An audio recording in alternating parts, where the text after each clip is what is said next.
Selamat datang kembali di channel YouTube aku, Sugita Sari. Jadi teman-teman ya, kemarin banyak banget yang request soal TWK lagi dong kak, latihan-latihan lagi dong kak, soal TWK yang hot gitu kan.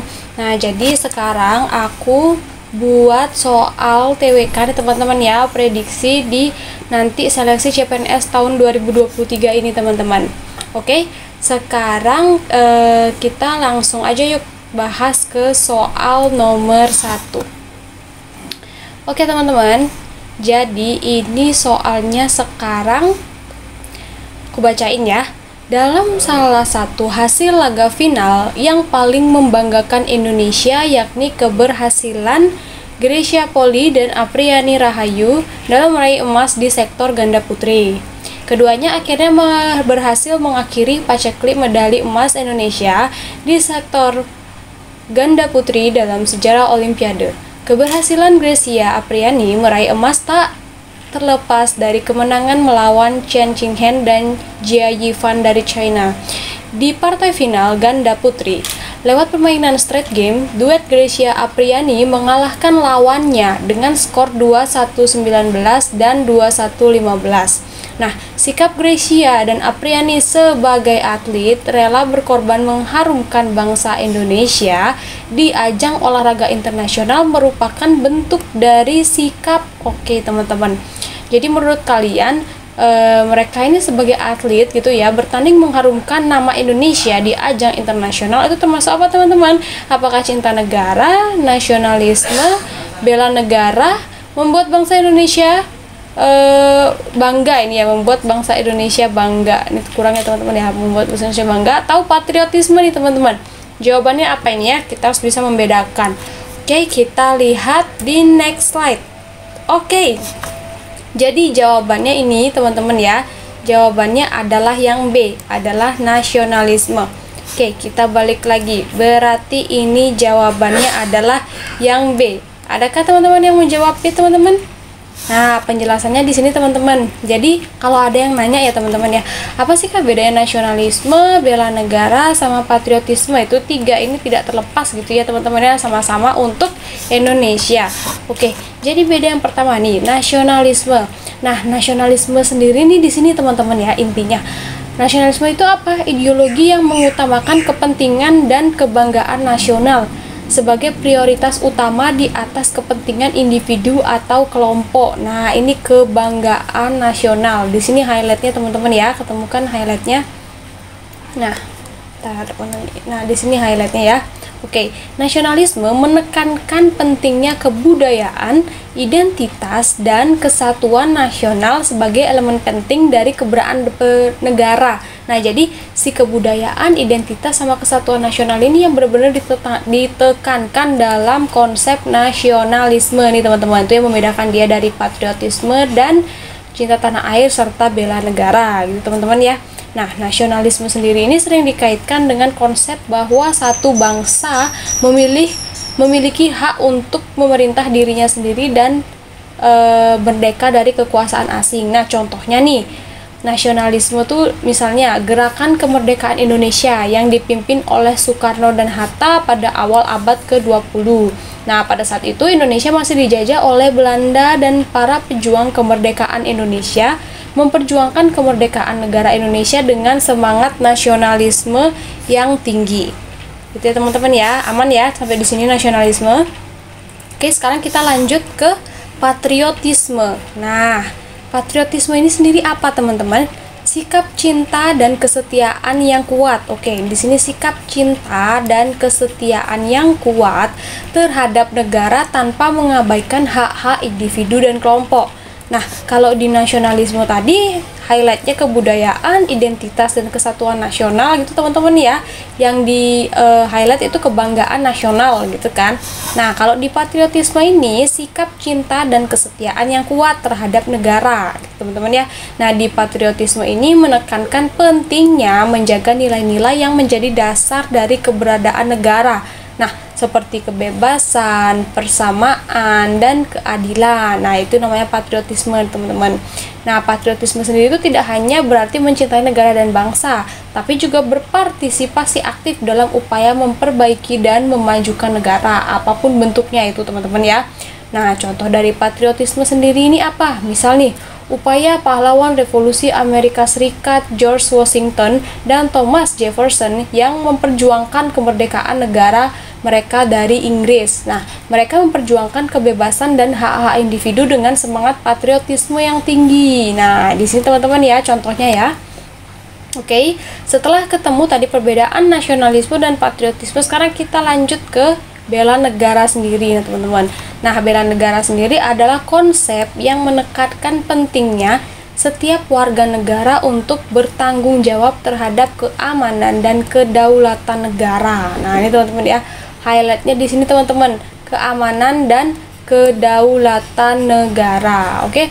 Nah, bela negara mencakup semua upaya untuk mempertahankan negara dari ancaman dan bahaya. Nah, jadi bela negara ini apa teman-teman? Upaya untuk mempertahankan negara dari ancaman dan bahaya. Nah, seperti serangan dari luar negeri atau konflik internal. Nah, bela negara ini tidak hanya bergabung dengan militer atau kepolisian, tetapi juga berpartisipasi aktif dalam membangun dan memajukan negara. Jadi sama ya kayak si patriotisme yang tadi. Oke, sekarang contoh si bela negara ini, misalnya para relawan ikut membantu korban bencana alam seperti gempa bumi, tsunami, atau banjir. Nah, para relawan ini bantu menyediakan bantuan gitu ya dan menyelamatkan nyawa orang yang terdampak. Nah, di sini tuh bela negaranya tinggi gitu kan teman-teman ya. Jadi bukan perang-perang gitu aja kayak gitu. Oke, setelah kita memahami ketiga filosofi dan pengertian tadi dari nasionalisme, patriotisme, dan bela negara serta contoh-contohnya teman-teman ya, dapat kita tarik kesimpulan nih teman-teman. Oke, jadi perbedaan antara nasionalisme, patriotisme, dan bela negara itu bahwa nasionalisme ini lebih menekankan pada kepentingan nasional. Oke teman-teman ya, yang tadi itu kebanggaan, identitas gitu ya, itu nasionalisme. Nah, kalau patriotisme lebih menekankan pada nilai-nilai dasar negara kayak gitu teman-teman ya, kayak tadi nih kebebasan, persamaan, keadilan, itu patriotisme. Nah, kemudian kalau bela negara ini lebih menekankan pada tanggung jawab individu. Nah, untuk apa? Untuk mempertahankan negara dari ancaman bahaya gitu kan teman-teman ya, dari ancaman gitu kan, mempertahankan. Nah, itu larinya ke bela negara. Oke teman-teman, aman ya sekarang ya perbedaan patriotisme, bela negara, sama nasionalisme. Oke, sekarang kita lanjut nih teman-teman, nomor 2. Sikap para atlet yang mengikuti turnamen olahraga di Olimpiade Tokyo 2021. Walaupun tidak semua membawa medali, tetapi mereka telah mengharumkan Indonesia dan membuat bangga Indonesia. Nah, hal tersebut sesuai dengan pengamalan Pancasila Pancasila keberapa nih teman-teman?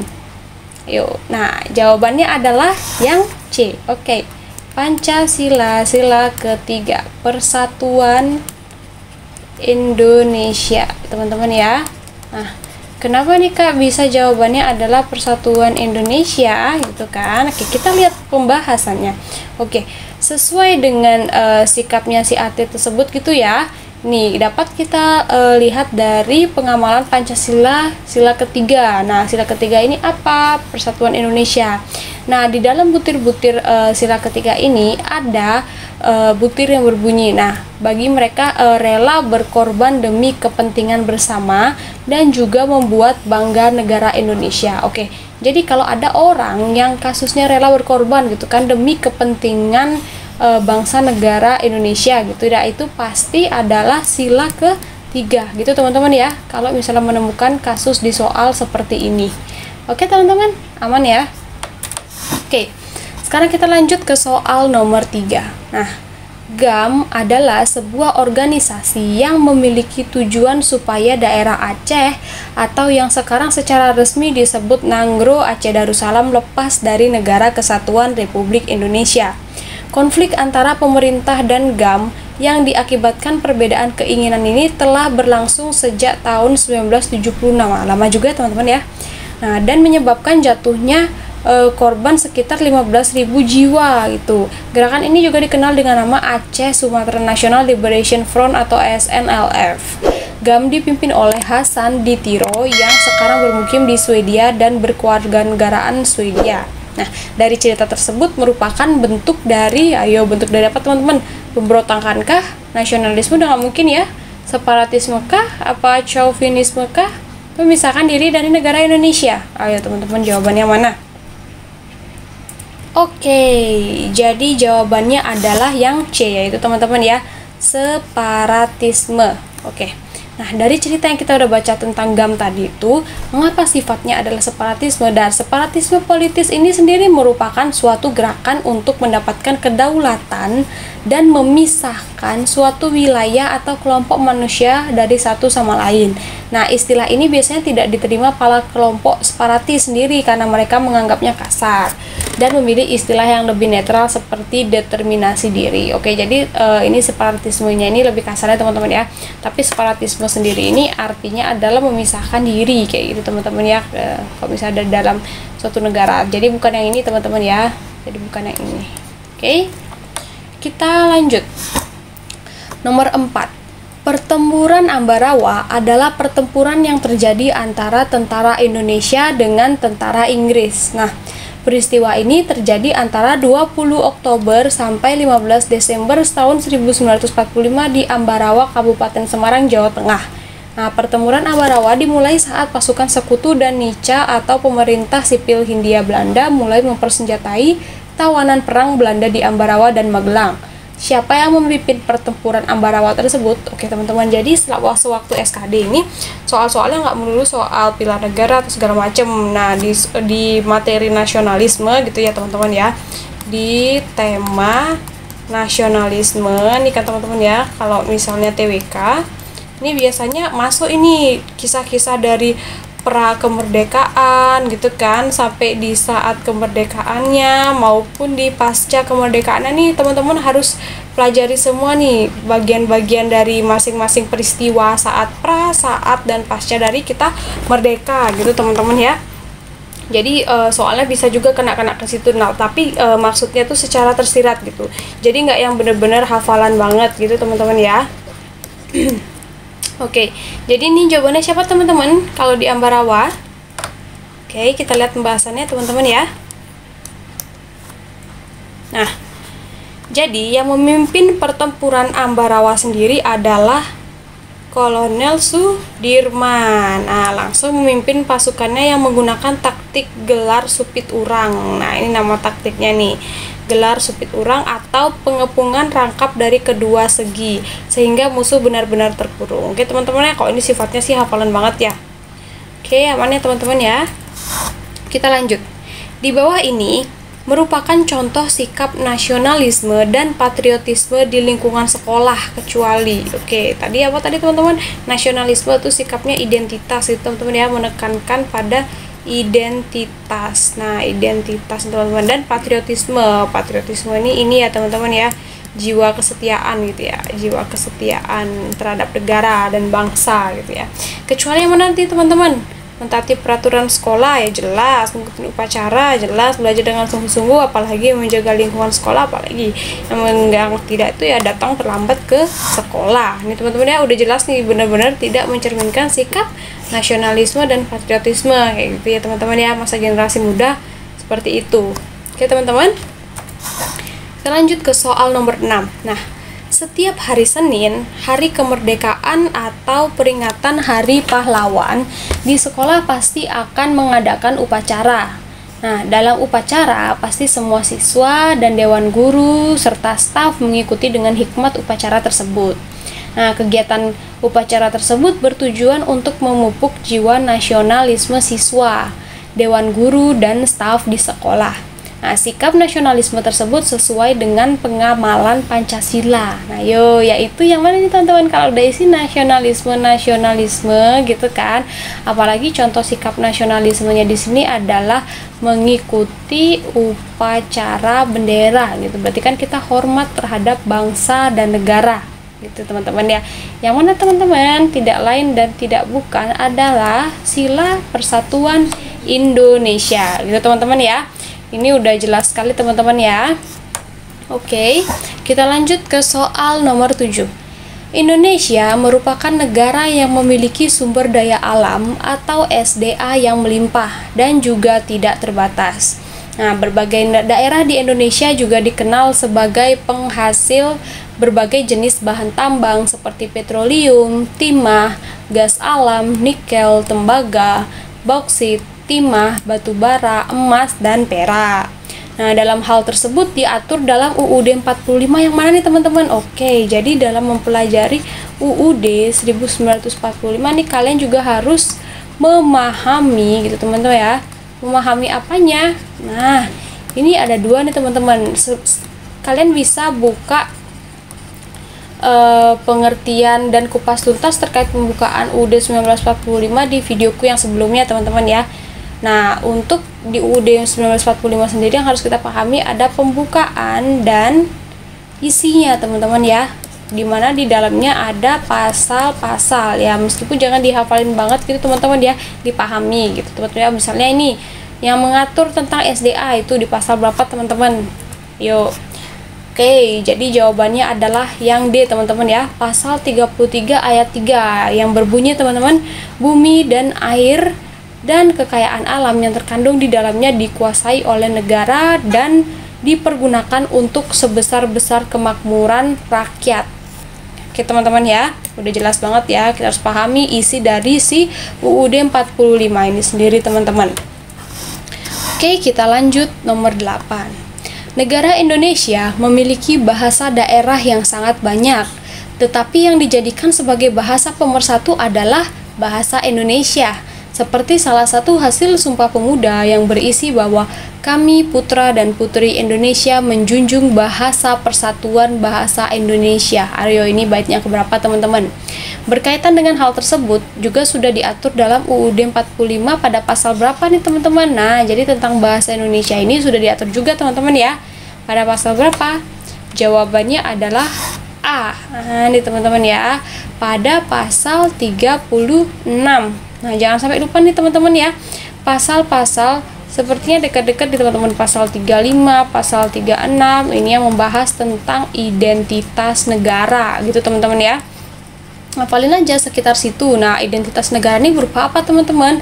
Ada lambang negara gitu kan teman-teman ya. Lambang negara, ada bahasa negara gitu kan. Bendera gitu teman-teman ya. Lagu daerah, lagu negara kayak gitu teman-teman ya. Pokoknya yang berbau identitas negara dibahas di pasal ini kayak gitu ya teman-teman ya. Paham ya? Kayak gitu aja cara trik yang ngafalin teman-teman. Oke, kita lanjut nomor 9. Indonesia adalah negara yang memberikan kebebasan kepada rakyatnya untuk memeluk dan menjalankan agama sesuai dengan kepercayaan mereka.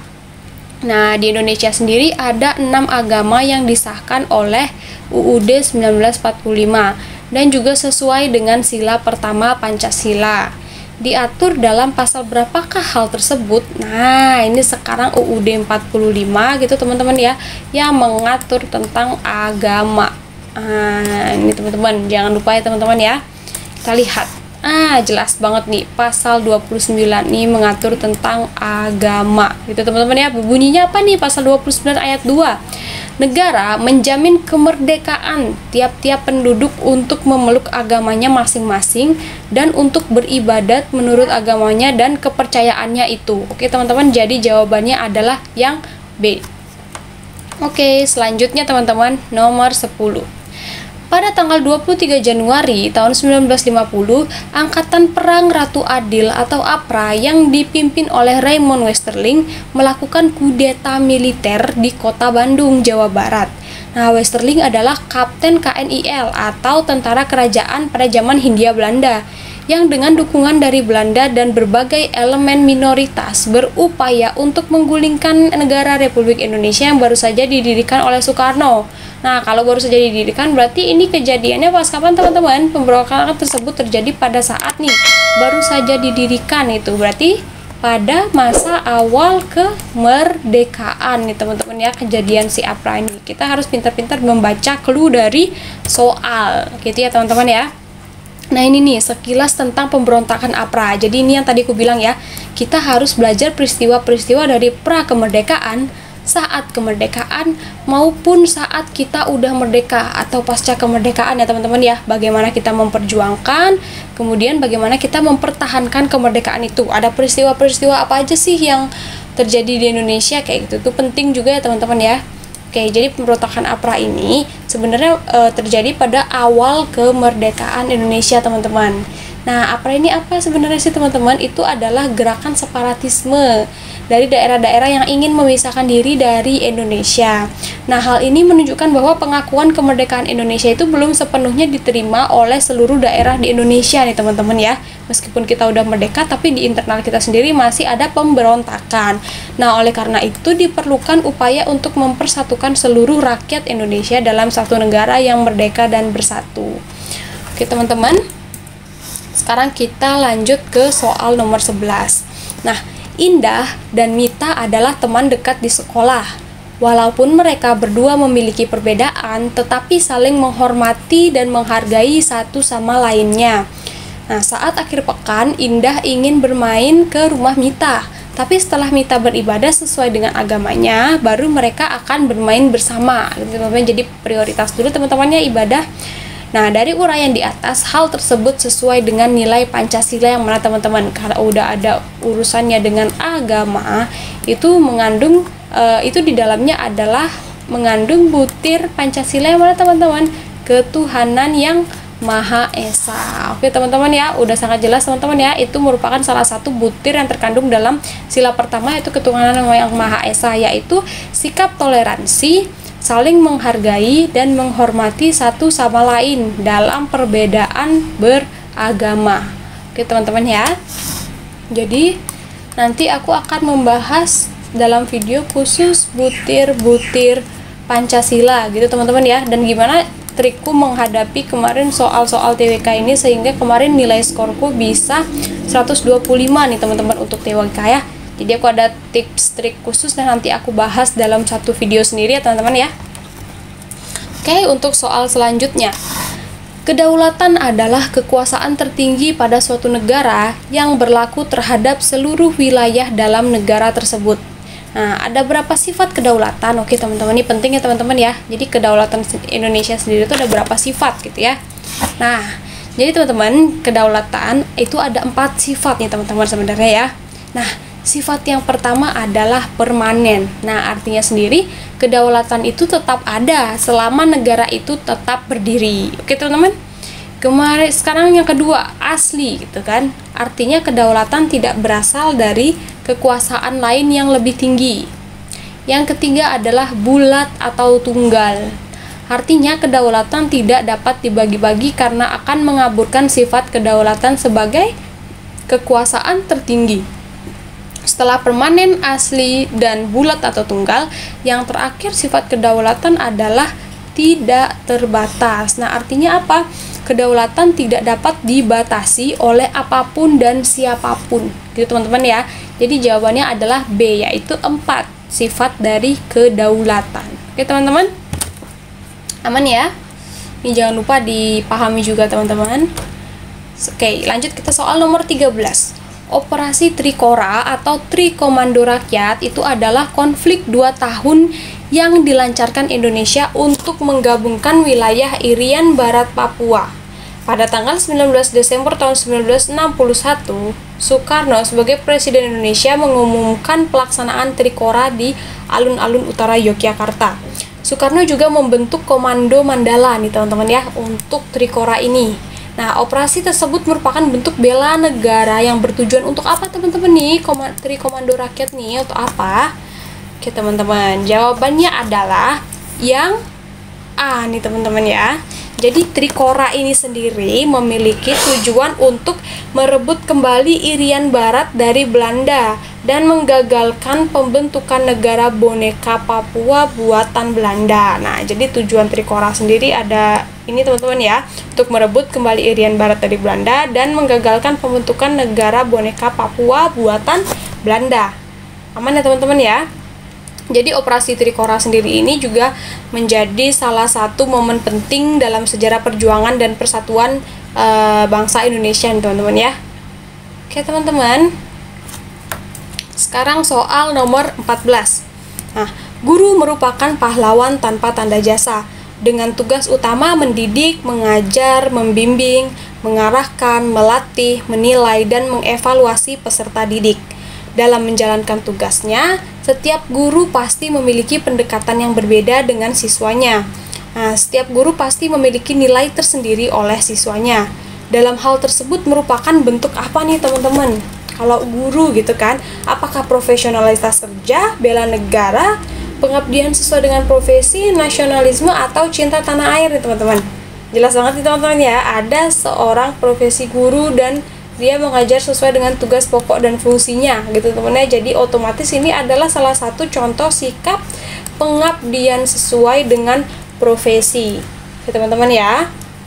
Nah, karena setiap profesi sendiri itu memiliki tugas dan kewajiban masing-masing, atau yang sering kita bilang sebagai tupoksi gitu teman-teman ya, tugas pokok dan fungsi. Oke teman-teman, kita lanjut.